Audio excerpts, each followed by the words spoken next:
the reforms on ensuring accountability. Obviously, the first reform are the filing of cases. You will expect those cases to be filed already in the coming days. Apart from filing of cases, we have also instituted a sweeping review of officials within DPWH from top to bottom. At the same time, we are right now in the process of instituting reforms sa ating human resources.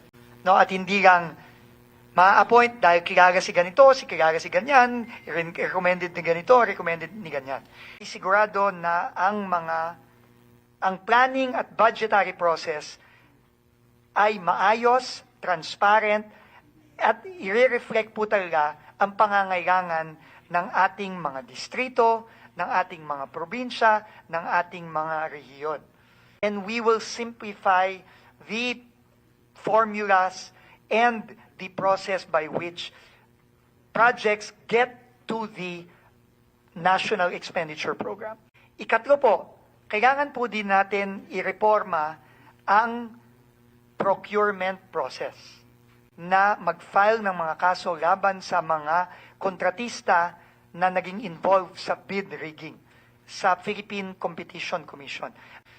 At kailangan din po natin ikaapat ng reforma sa implementation and monitoring of projects. Kailangang masusi ng nag-aaral kung paano natin may ensure na may implement ng tama ang mga project at more importantly, mamomonitor ng tama ang mga proyektong to para wala na pong magiging ghost project.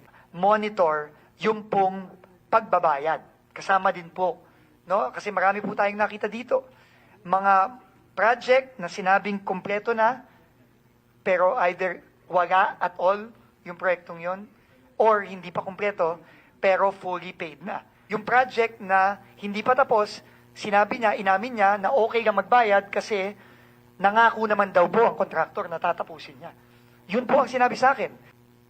No? So, kailangan din pong reformahin yun. No? At to make sure that we have checks and balances, especially in the final payments of projects and also in the progress billings of projects to make sure that the responsibilities of the contractors are met before payments are made. Tinawag din po ito ni Congressman Rian Reviste na kailangan ibaba natin ang cost of materials ng DPWH. Kasi marami po dito mataas sa totoong cost of materials all over the country.